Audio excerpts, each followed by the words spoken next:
Dari segi etimologi, kata menjelaskan mengandung makna membuat sesuatu menjadi jelas.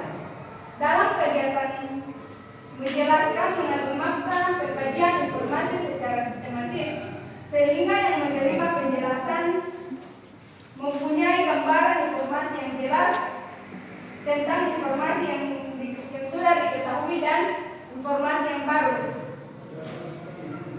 Jadi keterampilan menjelaskan adalah pengkajian informasi secara lisan yang diorganisasikan secara sistematis untuk menunjukkan adanya hubungan yang satu dengan yang hubungan yang lain. Keterampilan menjelaskan adalah keterampilan yang dilakukan oleh guru sebagai upaya untuk memberikan pemahaman atau pengetahuan kepada peserta didik. Melalui keterampilan ini, maka siswa akan banyak menerima informasi yang baru. Betapa pentingnya keterampilan menjelaskan. Meskipun seorang guru mempunyai keterampilan menjelaskan namun tidak menguasai materi, itu akan sia-sia. Begitupun sebaliknya, meskipun materi dikuasai oleh guru namun keterampilan menjelaskan guru itu akan sia-sia. Menjelaskan adalah keterampilan inti yang harus dimiliki oleh seorang guru. Alasan yang melatar belakangi adalah yang pertama, pada umumnya interaksi komunikasi lisan di dalam kelas didominasi oleh guru.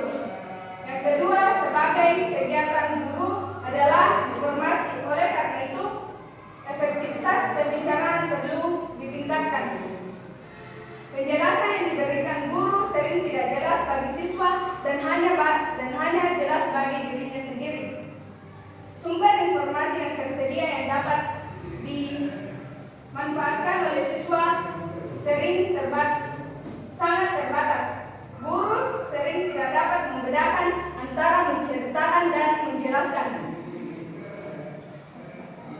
Tujuan keterampilan menjelaskan adalah untuk membimbing siswa memahami materi yang dipelajari, melibatkan siswa untuk berpikir dan memecahkan masalah-masalah, serta memberikan balikan kepada siswa mengenai tingkat pemahamannya dan untuk mengatasi kesalahan pemahaman mereka, serta membimbing siswa untuk menghayati dan mendapatkan proses pengalaman serta menggunakan bukti-bukti dalam pemecahan masalah dan mendorong siswa untuk mendapatkan memahami hukum, dalil dan prinsip-prinsip untuk umum secara objektif dan benar. Manfaat keterampilan menjelaskan. Ada beberapa manfaat yang diperoleh pendidik jika pendidik terampil dalam menjelaskan. Yang pertama, dapat meningkatkan efektivitas pembicaraan di kelas sehingga benar-benar merupakan penjelasan yang bermakna bagi peserta didik. Kedua, dapat memperkirakan tingkat pemahaman peserta didik terhadap penjelasan yang diberikan. Yang ketiga, dapat membantu peserta didik menggali pengetahuan dari berbagai sumber. Dan yang keempat, dapat mengatasi kekurangan sumber belajar. Dan yang kelima, dapat menggunakan waktu secara efektif. Prinsip-prinsip keterampilan menjelaskan. Beberapa prinsip yang harus diperhatikan dalam memberikan penjelasan. Yang pertama, penjelasan dapat dilakukan dalam proses pembelajaran. Penjelasan harus sesuai dengan level kompetensi peserta didik. Dan yang ketiga, penjelasan yang diberikan harus diarahkan untuk menjawab pertanyaan. Dan yang keempat, penjelasan dilakukan semaksimal mungkin agar menarik perhatian peserta didik.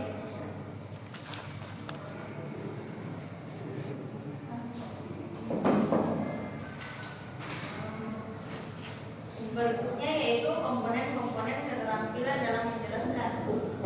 Nah,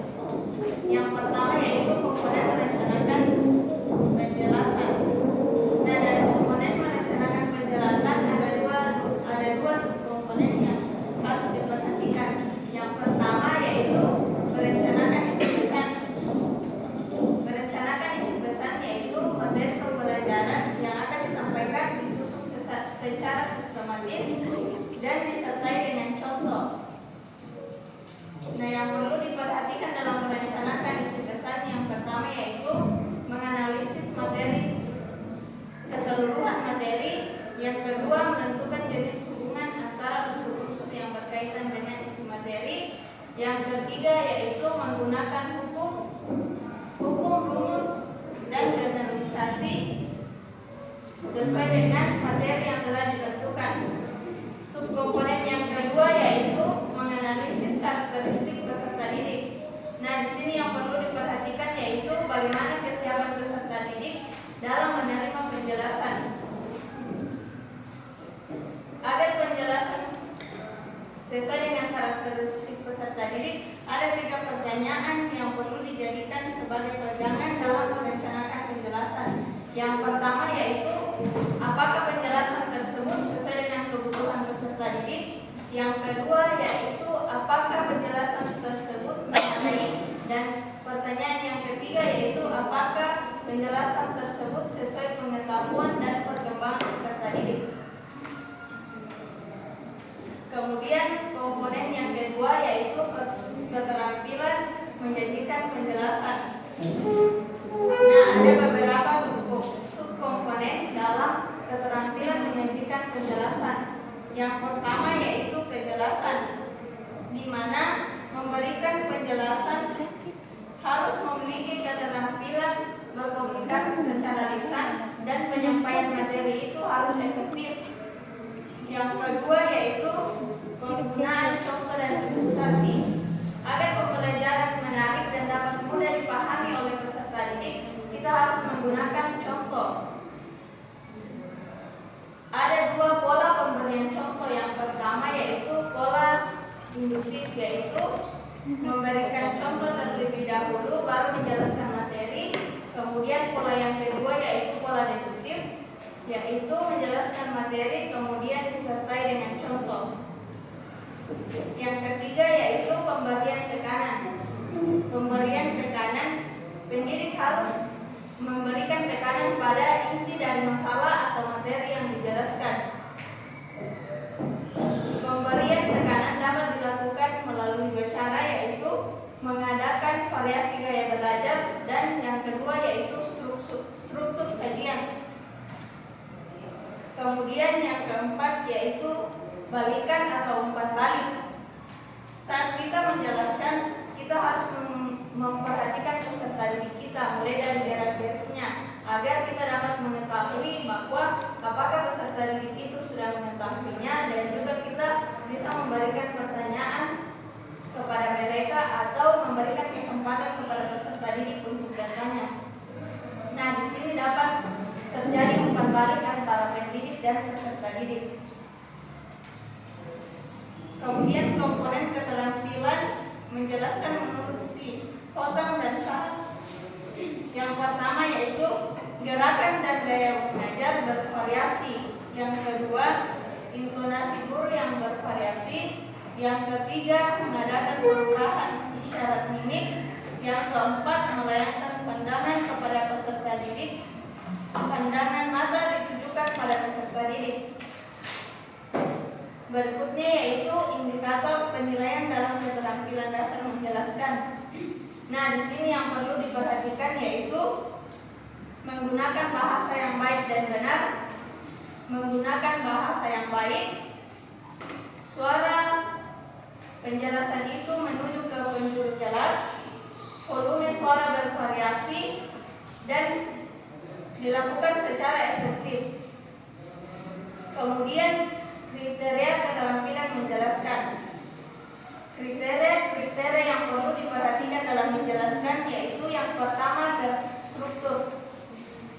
Ide-ide besar dirinci ke dalam bagian-bagian yang bermakna dan terkait satu sama lain.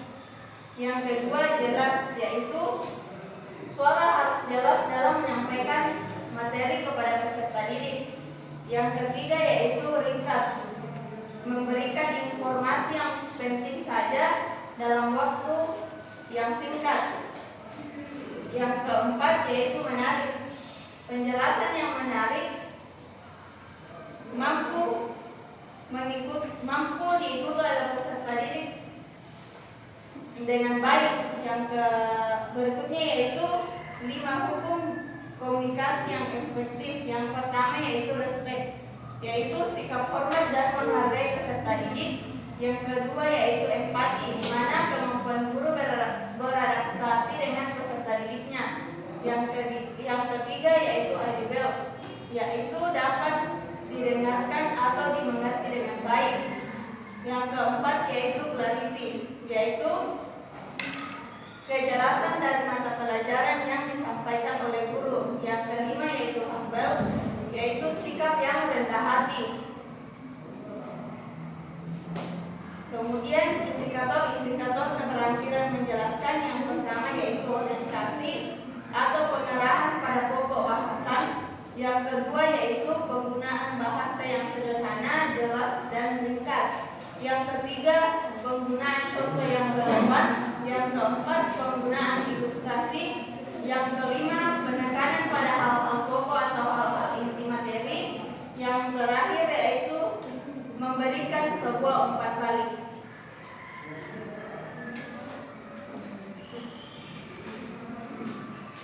Jika ada dari teman-teman yang ingin bertanya untuk kelompok 2, saya persilakan. Kepada saudari Asriani, kami persilakan. Kesempatan yang diberikan kepada saya Asriani dari kelompok 6. Jadi pertanyaan saya seperti yang dibahasakan oleh pemateri tadi, bahwa keterampilan menjelaskan tidak akan berarti jika keterampilan menguasai materi tidak akan berarti jika tidak ada keterampilan menjelaskan, dan tentunya itu akan menjadi timbal balik jika seorang menguasai materi tapi tidak pandai menjelaskan, tentunya materi itu tidak akan tersampaikan dengan baik. Jadi pertanyaan saya, apa yang terjadi jika seorang guru tidak memiliki keterampilan dalam menjelaskan? Terima kasih.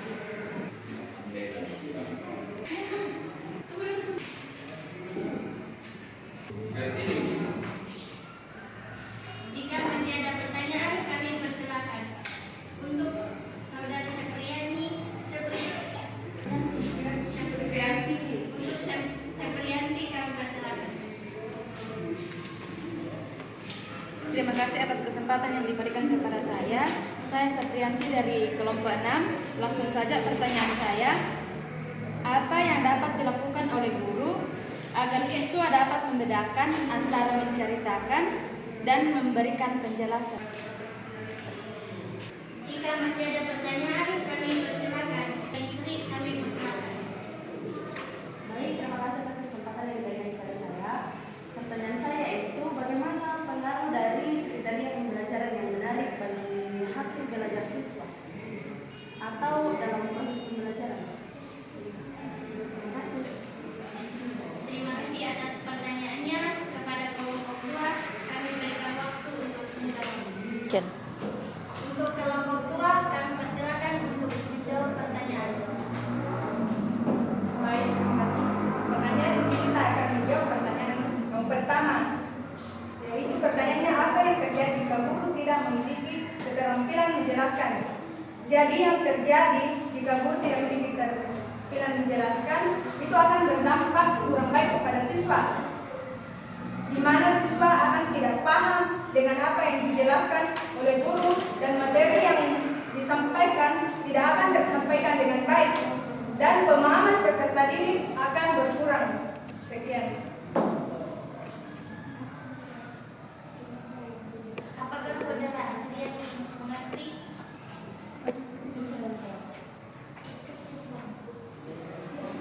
Jika ada tambahan dari teman-teman, kami persilakan. Jika tidak ada, kami persilakan untuk kelompok 2 menjawab pertanyaan berikutnya. Saya akan menjawab pertanyaan yang kedua. Yang terjadi, yang dapat dilakukan guru dalam bercerita dan menjelaskan agar siswa dapat membedakannya. Nah, yang pertama, saat guru bercerita, seorang guru harus mampu mengelola suara atau volume yang sesuai dengan karakter tokoh dalam bercerita. Dan yang kedua, dalam bercerita, guru mengekspresikan karakter tokoh dalam cerita tersebut. Dan dalam menjelaskan, materi penjelasan dan menggunakan teknik mengajar serta menggunakan metode-metode dalam melakukan pengajaran. Terima kasih. Apakah saudari Seprianti mengerti?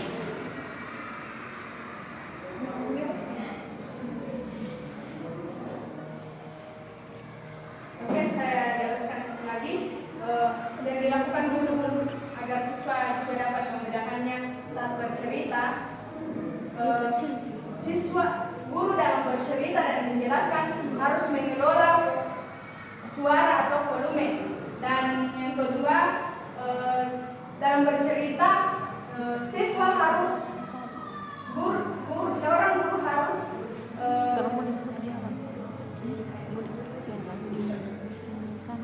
mengekspresikan karakter tokoh dalam cerita. Misalnya bercerita itu,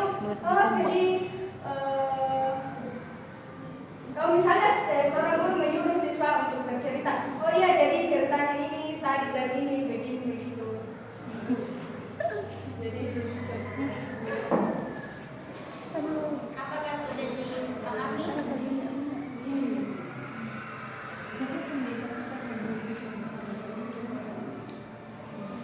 Ada yang ingin menambahkan jawaban?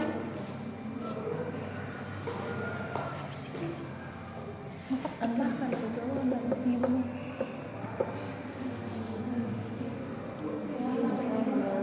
Pastinya dia akan menuliskan materi atau misalnya kalau bercerita itu dia bercerita dari awal sampai akhir tentang apa yang ingin diceritakan. Misalnya dia bercerita tentang misalnya dia dari rumah sampai ke sini, tapi ketika dia Kasihan Beji, itu akhirnya dia menjelaskan tak alam untuk cari begitu kasih berani ya kasih masuk kita kemudian mau nak sebeli itu kalau dia ada kamu banyak kamu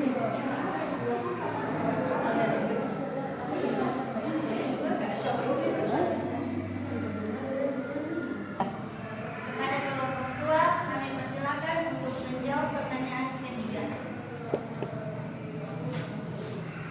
Pertanyaannya yaitu bagaimana pengaruh dari kriteria pembelajaran yang menarik dalam keterampilan menjelaskan. Nah, pengaruhnya yaitu dapat dilihat jika pembelajaran yang menarik, peserta didik dapat mengikuti pelajaran dengan kondisi yang menyenangkan.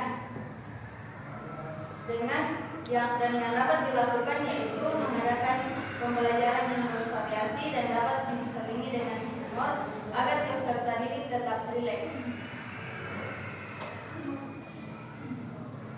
Bagaimana saudari Sri? Apakah diterima? Jika ada yang ingin menambahkan, kami persilakan. Jika tidak ada, sekian presentasi dari kelompok 2. Untuk simulasi kami persilakan.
apa yang disampaikan oleh tadi akan amin. Amin. Oke, semuanya duduk di tempatnya masing-masing dengan tertib karena ibu mau absen terlebih dahulu. Sepriani Pare. Hadir, Bu. Delisia. Hadir, Bu. Geraldi Agusta. Bu. Romi. Kristianita. Hadir, Bu. Cecilia. Hadir, Bu. Agustina Putri. Natalia Tudang. Mani. Hadir, Bu. Frederika. Dayeti. Claudia. Asriani. Esra. Jessica. Seprianti. Inasari. Jenny. Sirastuti. Masih ada yang belum disebut namanya? Semuanya sudah ya? Untuk membangkitkan semangat kita untuk belajar pagi hari ini, kita akan menyanyi terlebih dahulu naik dari puncak gunung dan semuanya berdiri. Hafalkan lagunya? Tidak. Ya. Kita menyanyi dari puncak gunung. Mulai dalam 1, 2, 3.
Terbagi menjadi 5, yaitu apa tadi yang pertama? Akar.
Ada lagi yang mau tuliskan? Masih ada satu. Jadi silakan.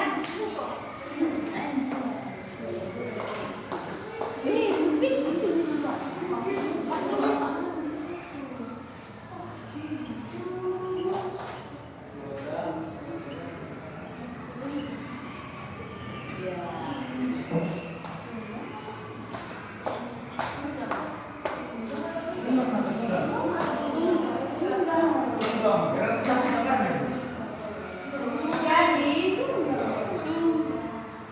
ada yang mau perbaiki? Jadi di sini ada kesalahan penulis. Jadi yang akar yang kedua itu akar tunggal. Jadi anak-anak pada akar tunggal contoh akar tunggal yaitu pohon. Ada yang tahu? Pohon ada pohon mangga, apa lagi? Pohon pinus. Nah, jadi itu contoh akar tunggal. Dan contoh akar serabut. Nah, contoh akar serabut ada yang tahu? Ya, jambu, betul, padi, Pisang. lagi pisang, ya. Ada juga kelapa. Nah, itu contoh-contoh akar serabut. Jadi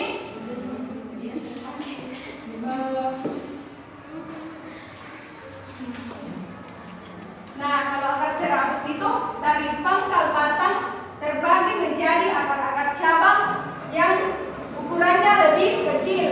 Nah, sedangkan akar tunggal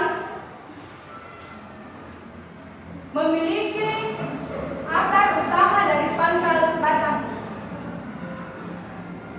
Pada akar utama, tumbuhan akar cabang yang ukurannya lebih kecil. Jadi itu tadi perbedaan akar tunggal dan akar serabut.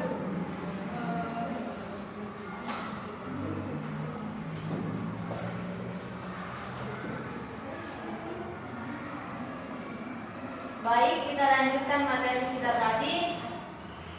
Tadi kita sudah mengenal bagian-bagian tumbuhan. Nah, kira-kira apa saja bagian-bagian tumbuhan yang sudah kita pelajari tadi? Ada yang masih ingat? Akar, apa lagi? Batang. Apa lagi? Daun. Terus buah. Nah, sekarang kita akan mengenal fungsi dari bagian-bagian tumbuhan itu. Yang pertama, akar. Akar itu berfungsi menyerap air dan nutrisi dari dalam tanah dan sebagai penyokong pada tumbuhan. Yang kedua yaitu batang. Batang berfungsi menyebarkan air dan nutrisi ke seluruh bagian tumbuhan. Kemudian daun yaitu tempat terjadinya pembuatan makanan atau yang biasa disebut dengan fotosintesis. Kemudian bunga yaitu tempat terjadinya perkembangbiakan, karena dari bunga itu jika terjadi perkembangbiakan pada bunga itu terjadi pada biji, kemudian biji itu yang ditanam kembali. Kemudian buah yaitu fungsinya itu melindungi biji pada tumbuhan. Semuanya sudah mengerti? Oke, Ibu ulang sekali lagi ya. Akar itu berfungsi menyerap air dan nutrisi dari dalam tanah dan menyokong tubuh tumbuhan. Kemudian yang kedua yaitu batang. Batang itu berfungsi menyebarkan air dan nutrisi ke seluruh bagian tumbuhan. Kemudian yang ketiga yaitu daun. Daun itu fungsinya tempat pembuatan makanan atau yang biasa disebut sebagai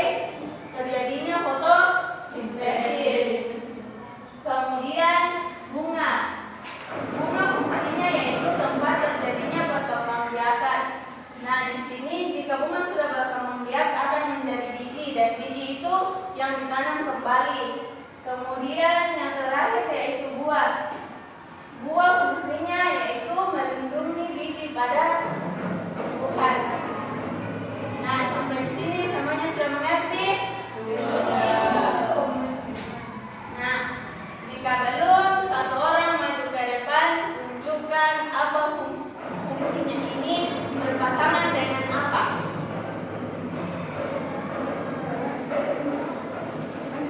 Siapa yang mau maju ke depan? Ibu guru, kalau tumbuhan itu berkembang biak dengan apa, Bu? Dengan bunga, bukan dengan bunga, karena dari bunga itu jika bunga sudah berkembang biak menjadi biji, maka biji itu yang akan menjadi yang ditanam kembali.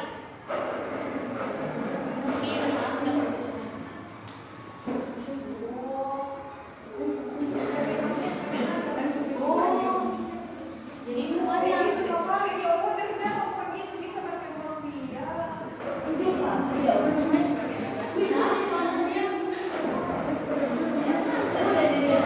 dan siapa yang mau maju ke depan, cocokkan ini mulai dari fungsi dengan bagian-bagian tumbuhan.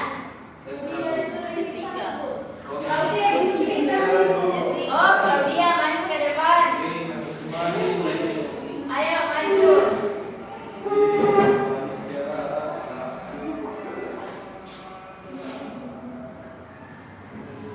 Kalau menyerap air dan sehara itu fungsi dari bagian menyebabkan air dan sehara ke seluruh tumbuhan. Kata tempat terjadinya sintetis di daun, melindungi biji pada tumbuhan, bunga, tempat terjadinya perkembangbiakan di biji, buah. Tempat perkembangan itu pada bunga. Oke, terima kasih. Masih ada yang ingin mencocokkan gambar dengan fungsinya? Sinyal pagi, Bu. Sinyal pagi. Di bagian mana? Ayo kita tulis. Romi.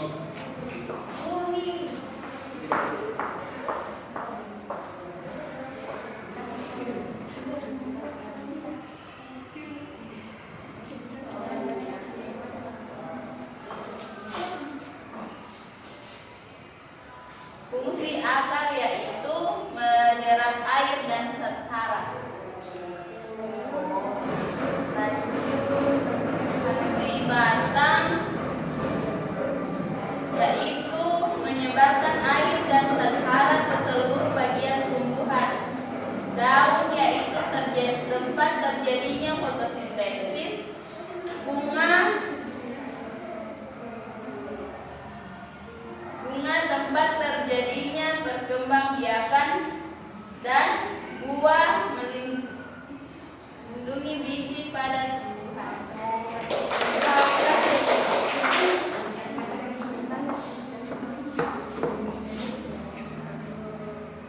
Semuanya sudah mengerti apa fungsi bagian dari tumbuhan?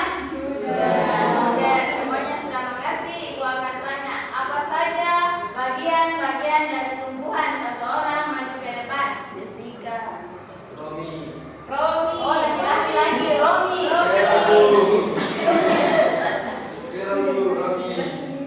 Esra, pakai Esra. Esra, bagian-bagian tumbuhan.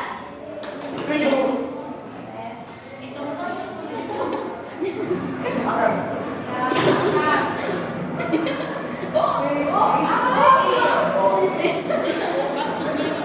Buah. Daun. Disebutkan ibu guru, bukan dibaca. Iya. Baca Esra. Bunga. Iya, tahu ada baca. Semuanya tepuk tangan. Oke, Asyani. Bagian mana dari tumbuhan yang berperan untuk bertahan hidup? Hah? Akar, Ibu. Sama? Sama apa?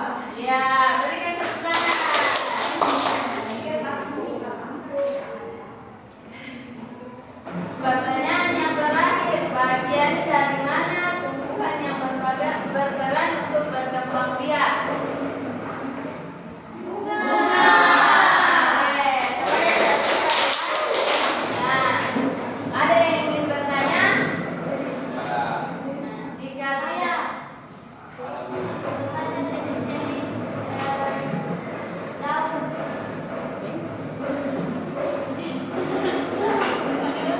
Oke anak-anak, jadi daun terbagi menjadi 4 jenis.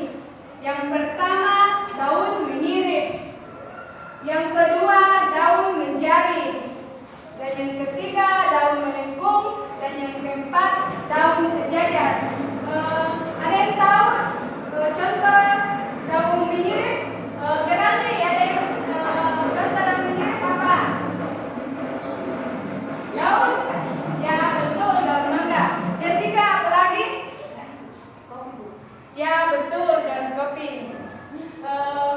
Terus daun menjari. Roni, apa contohnya? Daun menjari. Ya betul. Frederica, apa lagi? Ya betul, daun pepaya. Daun melengkung. Agustina Putri, apa contohnya?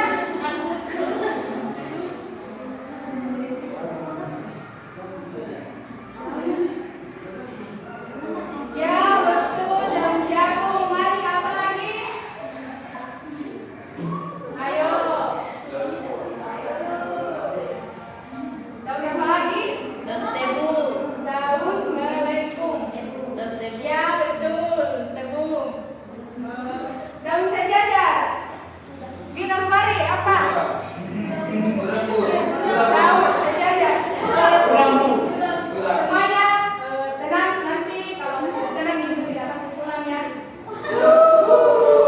Jessica, daun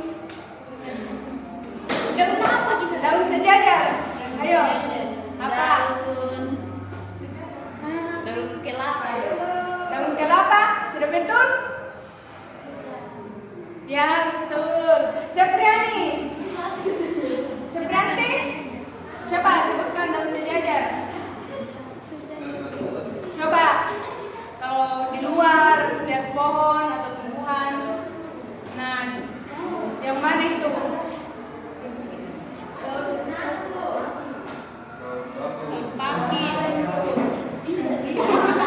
Nah, kalau daun sejajar itu tulang daun sejajar, bentuk tulang daun sejajar seperti garis-garis lurus yang sejajar. Tiap-tiap ujung daun, tulang daun ini menyatu. Contohnya adalah tadi apa?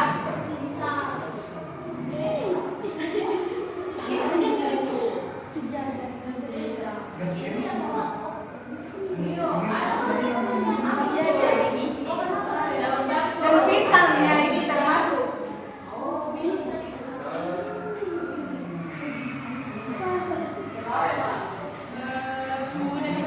Masih ada?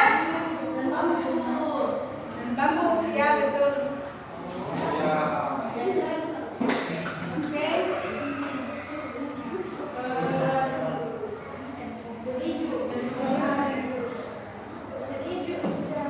Nah, sekian materi kita pada hari ini.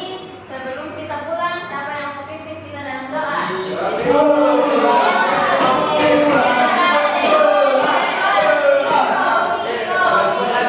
Ya, Romi.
gambar dan tulisan yang kecil. Terima kasih. Sedikit menambahkan komentar dari tim penilai. Untuk kelompok 4 tadi simulasinya tentang kelas 4 kan? Kelompok 2 kelas 4, jadi menurut saya pengajarnya itu lebih ke kelas 1 dan juga tidak bisa mengontrol murid-murid yang ada dalam kelas, karena kelas 4 itu sudah tahu aturan dalam pembelajaran, tetapi yang tadi itu seperti mengajar anak kelas 1 seperti itu. Terima kasih.